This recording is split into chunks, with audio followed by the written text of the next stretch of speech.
नाही, आम्ही तरी जाणार नाही. सत्ताधारी जे कोणी आमदार असतील त्यांना तिथं जावंच लागेल असा आदेश कदाचित तिथं आला असावा. पण आम्ही म्हणजे मला तर त्या विषयाबद्दल काही माहीत नाही, बाकीच्यांबद्दल माहीत नाही, पण आम्ही व आमचे जे कोणी प्रमुख नेते ते जातील असं आम्हाला वाटत नाही.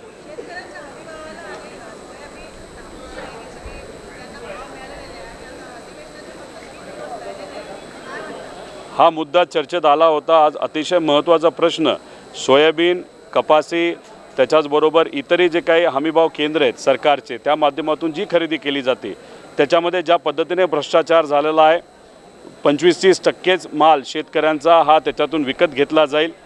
क्वालिटीचे इश्यू, अवकाळी पाऊस आणि अतिवृष्टीमुळे जो शेतकऱ्याला आलेला आहे त्याच्यामुळे बऱ्यापैकी माल हा रिजेक्ट केला जातो. याच्याबरोबरच तूर, उडीद या विषयावर सुद्धा आम्ही चर्चा करण्यासाठी इच्छुक होतो. आमच्यातल्या अनेक आमदारांना बोलायचं होतं, पण अध्यक्ष महोदयांनी आणि मंत्री महोदयांनी आम्हाला तिथं काही बोलून दिलेलं नाही.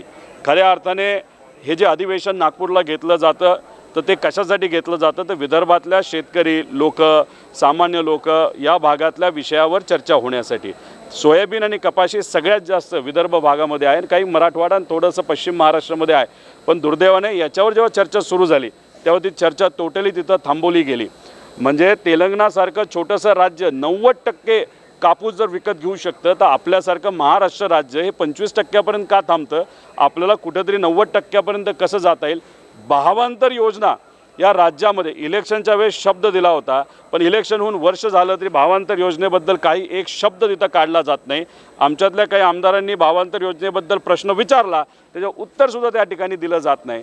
आणि त्याच्याचबरोबर आज सरकारी केंद्रावर जो कुठला रेट चालू आहे, एक तर क्वालिटीमध्ये तिथं माल घेतला जात नाही आणि तिथं आमचे जे शेतकरी आहेत त्यांना तिथं माल विकता येत नाही म्हणून प्रायव्हेट काही व्यापाऱ्यांना माल तो तिथं विकला जातो आणि त्याच्यात 1500 ते 2000 रुपयाचं नुकसान आहे. सोयाबीनमध्ये नुसतं शेतकऱ्याचं सरकार योग्य भावाली पूर्ण माल न घेतल्यामुळे 4500 कोटीचं नुकसान आहे.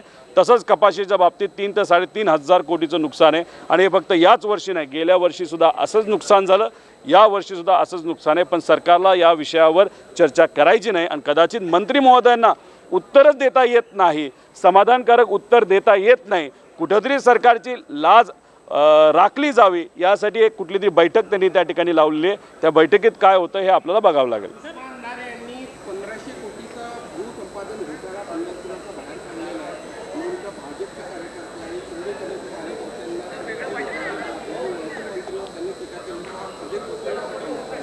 हा विषय इथंच मर्यादित आहे असं आपल्याला समजून चालणार नाही. प्रत्येक जिल्ह्यात, प्रत्येक तालुक्यामध्ये अशा पद्धतीने जमीनचे घोटाळे तिथं होत असेल. पुनर्वसनाच्या जमिनी मोठ्या प्रमाणात, जे देवस्थान याच्या जमिनी आहेत त्याच्यामध्ये मोठ्या प्रमाणात भ्रष्टाचार या महाराष्ट्रामध्ये सुरू आहे. आणि ज्या सरकारी जमिनी आहेत त्यासुद्धा दुर्दैवाने अधिकाऱ्यांना हाताशी धरून त्या ठिकाणी विकल्या जातात. तर ह्या सगळ्या गोष्टींकडे आपण जर बघितलं, सिडकोचा मुद्दा आम्हीच आणला होता 5000 कोटीचा, तर हा आकडा 35,000 कोटीवर तिथं जाणार आहे. ज्या आमदारांना मंत्रिपद देता येत नाही अशा आमदारांना जमिनी खैरातमध्ये त्या ठिकाणी वाटल्या जातात, त्याच्यावर ते पैसे कमवतात. म्हणजे ज्यांना मंत्रिपद देता येत नाही त्यांना तिथं कुठंतरी राज्यमंत्रीपद दिलं जातं, राज्यमंत्रीपद देता येत नाही. एखाद्या मंडळाचा अध्यक्ष बनवलं जातं, अध्यक्ष बनवता येत नाही. पण त्या आमदारांना अशा पद्धतीने जमिनी या खैरातमध्ये वाटल्या जातात आणि त्यातून हे लोक पैसे कमवतात आणि तोच पैसा हा इलेक्शनमध्ये आमच्या विरोधात त्या ठिकाणी वापरला जातो. त्यामुळे हे सगळं जर गणित काढलं, जमिनीमध्ये 30-35 हजार कोटीपेक्षा जास्त हा घोटाळा 100% त्या ठिकाणी असू शकतो. सर, नागपूरचं अधिवेशन जे आहे ते विदर्भासाठी खास करून होतं, पण या अधिवेशनात विदर्भाला नेमकं काय मिळत आहे? चर्चा आहे की आपण अजितदादासोबत प्रवास केला, त्या चर्चा झाली. मात्र नागपूर विदर्भातील शेतकरी आत्महत्या करतात, प्रत्येक 3 तासात एक शेतकरी आत्महत्या करतो, याच्यावर चर्चा होत नाही आहे. सरकार याच्यावर काही भाष्य करत नाही आहे आणि लोकांना सांगतात आम्ही खूपही काम करतोय, पण घरातून दिसत नाही. नाही, सरकार या बाबतीत चर्चा करायला तयार नाही. जेव्हा आम्ही मुद्दा त्या ठिकाणी मांडतो तेव्हा तिथं आम्हाला कुठेही बोलून दिलं जात नाही. आणि जेव्हा एखादा सत्ताधारी आमदार सरकारची प्रशंसा करतो त्याला 20-20 मिनटं त्या ठिकाणी बोलायला दिलं जातं. आम्हाला विरोध करायचा असतो. एक तर विरोधी पक्षनेता विधान परिषदेमध्ये आणि विधानसभेमध्ये दुर्दैवाने या सरकारने दिला नाही. जो विरोधी पक्षनेता असतो ते एक संविधानिक पद आहे आणि तो म्हणजे कोण? तो म्हणजे सामान्य लोकांचा आवाज. तो तिथं नसल्यामुळे आज आम्हाला तिथं बोलून दिलं जात नाही.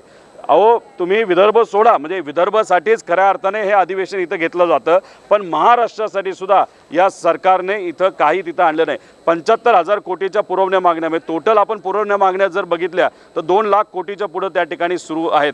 आणि याच्यात जर आपण बघितलं तर मोठ्या कॉन्ट्रॅक्टरला पेमेंट द्यायला यांच्याकडे पैसा आहे, पण छोट्या कॉन्ट्रॅक्टरला द्यायला पैसा नाही, शेतकऱ्याला मदत करण्यासाठी पैसा नाही, कर्जमाफीसाठी सुद्धा प्रोव्हिजन इथं केलं गेलं नाही.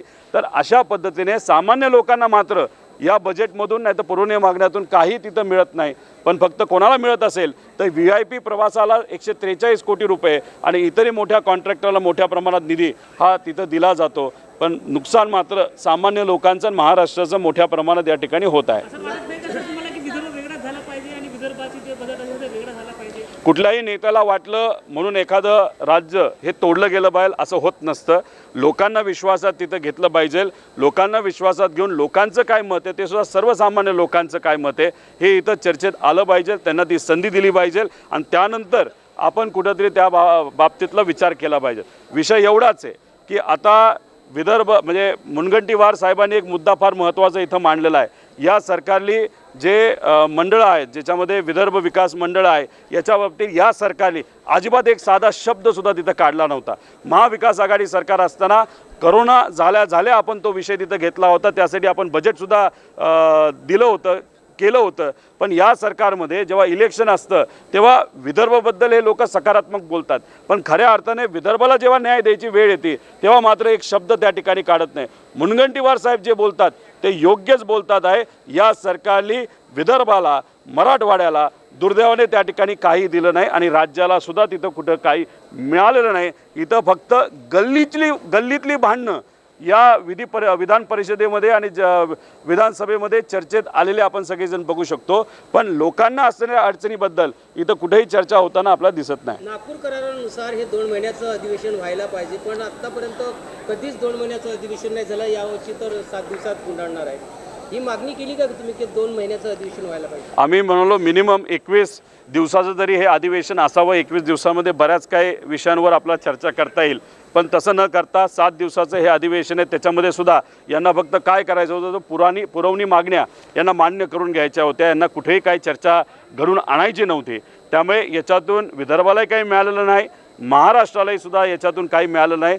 फक्त कुठंतरी लोकांचा टॅक्सचा पैसा हा या अधिवेशनाच्या माध्यमातून न चर्चा झाल्यामुळे हा बुडला असं आपल्याला म्हणावं लागेल. आणि याच्यात फक्त काय घेतलं गेलं तर फक्त पुरवण्या मागण्या घेतल्या गेल्या आणि त्या पुरवण्या मागण्यातून काय केलं जाणार आहे तर मोठमोठ्या कॉन्ट्रॅक्टरला पैसे दिले जाणार आणि त्यातून मलिदा मात्र हे सर्व नेते एकत्रित बसून वाटून त्या ठिकाणी खातील. त्याच्या पलीकडे जाऊन काही होणार नाही. ओबीसी महामंडल की चर्चा पर महायुति के 2 विधायक आपस में भिड़ रहे हैं सदन में, क्या बोलना चाहिए? नहीं, मुझे उस बारे में कुछ भी मालूम नहीं. बहुत सारे महामंडल इस सरकार ने वहाँ पे चालू किए हैं, लेकिन अनफॉर्चुनेटली उसके लिए जिस तरीके का निधि देना चाहिए वो निधि इस सरकार ने नहीं दिया. विधानसभा इलेक्शन होने के पहले इन्होंने 30 से 35 कास्ट बेस वहाँ पे महामंडल बनाए थे, कास्ट बेस महामंडल बनाए थे, लेकिन उसके लिए जो मैन पावर लगती है वो मैन पावर भी आज तक वो दे न सके. 5 करोड़ 3 करोड़ 2 करोड़ ऐसे कुछ वहाँ पे प्रोविज़न किया गया, लेकिन वो प्रोविज़न उन्होंने उतना किया तो वो सिर्फ एडवर्टाइजमेंट में वो खर्चा होता है. लोगों के उस समाज के लोगों के हित के लिए उस मंडल के माध्यम से वहाँ पे कोई भी खर्चा किया नहीं जाता. सिर्फ एक ऑप्टिक्स लोगों को दिखाने के लिए, देखो हम ओबीसी समाज के लिए क्या कर रहे हैं, हम इस समाज के लिए क्या कर रहे हैं, उसके लिए सिर्फ ये मंडल लाए जाते हैं, चर्चा होती है, भाषण दिए जाते हैं, लेकिन उस मंडल के माध्यम से लोगों के हित का कुछ भी वहाँ पे निर्णय नहीं लिया जाता.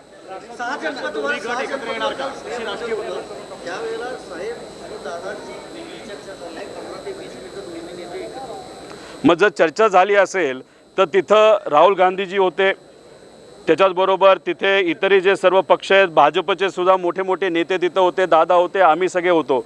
मग चर्चा करायची असेल तर सर्वच पक्षाचं तिकडं प्रतिनिधित्व असल्यामुळे सगळ्यांनाच घेऊन आम्ही चर्चा केली का अशी आपल्याला चर्चा आता आपल्याला करावं लागेल.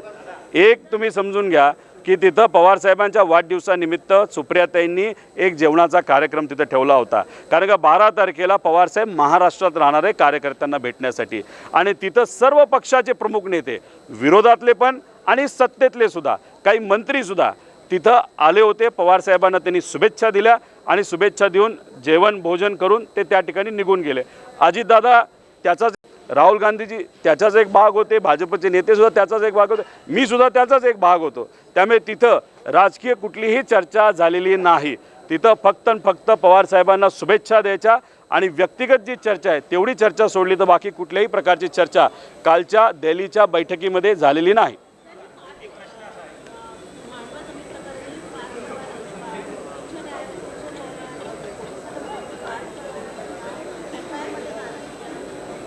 आता कोर्टाने तो निर्णय दिला आहे, कोणाला दिला आहे तर सरकारला दिला आहे. आता सरकारने त्या बाबतीत काय करायचं हे सरकारने तिथे ठरवावं. आज आमचा विरोधी पक्षाचा एक प्रस्ताव तिथे येणार आहे आणि हे सगळे मुद्दे आम्ही त्या विरोधी पक्षाच्या प्रस्तावामध्ये त्या ठिकाणी घेऊ.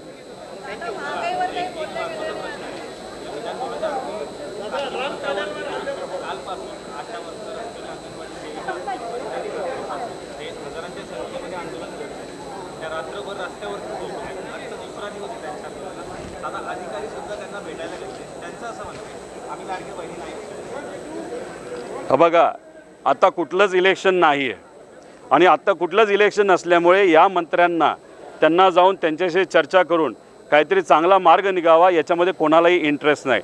आपल्या विभागाला किती फंड मिळाला याच्यात जास्त चर्चा करण्यामध्ये हे सर्व नेते आहेत, नाहीतर जे मंत्री आहेत ते त्याच्यामध्ये इच्छुक आहेत. गरिबाकडे लक्ष देण्यासाठी, नाहीतर त्या सर्व महिला बचत गटांवर काम करणाऱ्या ज्या महिला आहेत त्यांच्यासाठी, नाहीतर आशा वर्कर, नाहीतर अंगणवाडी सेविका ज्या कोणी असतील त्यांच्याकडे कुठेही हे सरकार दुर्दैवाने लक्ष देत नाही. पॉईंट ऑफ इन्फॉर्मेशन आणि वेगळे जे काही माध्यम असतात त्या माध्यमातून आम्ही हे मुद्दे अधिवेशनामध्ये मांडलेले आहेत, पण सरकारकडनं त्याच्यावरही कुठेही चर्चासुद्धा झाली नाही आणि काही सकारात्मक उत्तरसुद्धा आम्हाला सरकारकडनं मिळालेलं नाही.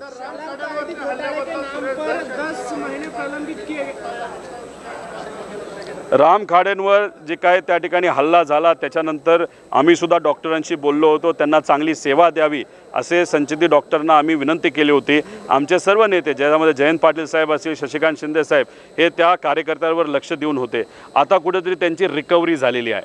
आता याच्यामध्ये आम्ही बोलण्यापेक्षा खाडेभाऊ हे बोलतील की त्यांच्यावर अन्याय झाला कसा, कुणी केला, काय काय केलं, आणि ते जेव्हा बोलतील तेव्हा सरकार या बाबतीत काय करतं हे मात्र त्या ठिकाणी आपल्या सगळ्यांना बघावं लागेल.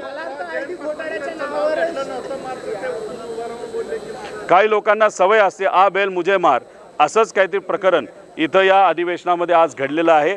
तिथं जयंत पाटील साहेब बोलत असताना एवढीच विनंती त्यांनी केली होती की ज्या जमिनीवर लोक राहतात अनेक वर्षांपासून, गरीब आहेत, त्यांना न्याय द्यायला आम्हाला काही हरकत नाही, उलट न्याय दिला गेला पाहिजे. पण ज्या लोकांनी जमिनी हडपल्यात, स्वहितासाठी वापरतात आणि त्याच्यातून पैसा कमवण्याचा प्रयत्न करतात, नाही तर तिथं प्लॉटिंगचं काम सुरू केलेलं आहे, अशा जमिनी मात्र त्या ठिकाणी घेतल्या गेल्या नाही पाहिजे असं जयंत पाटील साहेब जेव्हा बोलले तेव्हा धसभाऊ तिथून उठले आणि सगळंच स्वतःच्या अंगावर घेऊन त्यांनी जे काय त्या ठिकाणी बोलले. पण बोलत असताना माझ्या मतदारसंघाबद्दल अतिशय खालच्या लेवलला जाऊन त्या ठिकाणी ते बोलले. त्याचा विरोधसुद्धा मी तिथं केलेला आहे. या पवित्र भूमी, कर्जत जामखेडसारख्या पवित्र भूमीवर असं कुणी बोलत असेल तर आम्ही खपून घेणार नाही.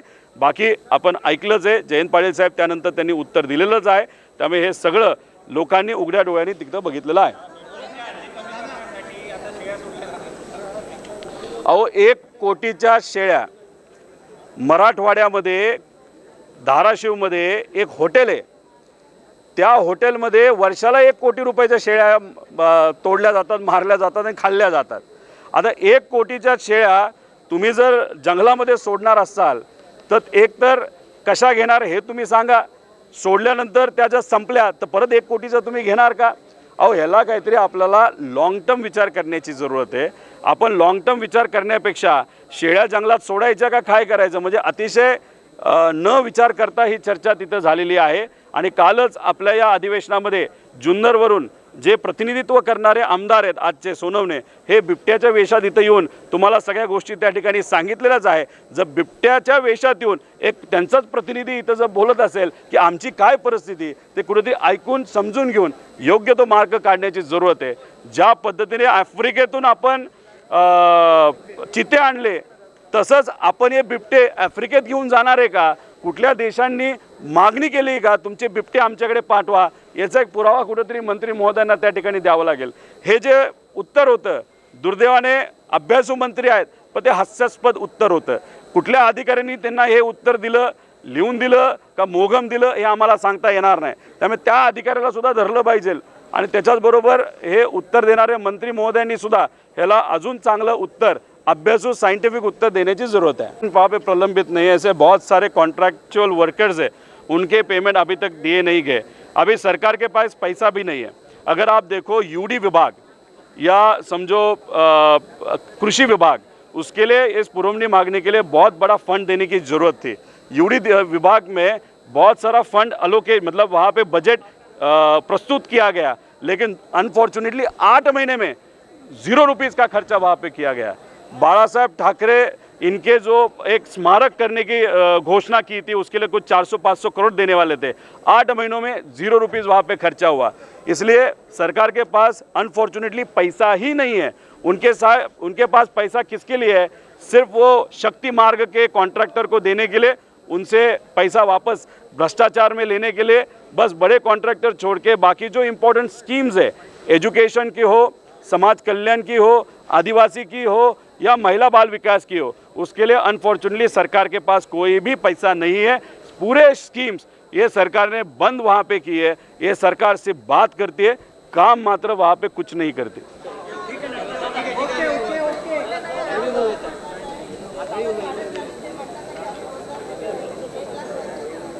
सरकारचं म्हणणं आहे आम्ही या लाडक्या बहिणींना 1500 रुपये महिन्याला दिलेले आहेत, त्यामुळे आता आमचं काम संपलेलं आहे। त्या लाडक्या बहिणींच्या मुलींना 15-20 हजाराची नोकरी महिन्याला मिळावी अशी आमची मागणी असताना सरकार म्हणतं याच्यावर आम्ही फक्त निवडून येत असेल ते एवढे परिश्रम करायचे कशाला? त्यामुळे तुम्ही जर बघितलं असेल या सरकारली इलेक्शनच्या आधी ज्या ज्या काही योजना आणल्या होत्या, त्याच्यामध्ये काही मुलांना भारताच्या बाहेर ट्रेनिंगला घेऊन जाणार होते। 30,000 मुलांनी त्याच्यामध्ये रजिस्ट्रेशन केलं, एक मुलगासुद्धा दुर्दैवाने त्या ठिकाणी गेलेला नाही। त्यानंतर CM सारथी नावाचे काही ते मुलं होते, ते 60-70 हजार अप्रत्यक्षपणे प्रचार करण्यासाठी घेतले होते। आता ते बेघर झालेले आहेत, बेरोजगार तिथे झालेले आहेत। त्यामुळे सरकारला रोजगाराच्या बद्दल तुम्ही काय बोलू नका, त्यांना फक्त कशाच्या बद्दल बोला तर मलिदा मिळतोय का आणि 1500 रुपये हे तुम्ही 2100 करणार आहेत का, याच्यावरच लोक दुर्दैवाने अडकून बसलेले आहेत। त्यामुळे मूलभूत प्रश्न महाराष्ट्राचे हे दुर्दैवाने प्रलंबित राहिलेले आहेत।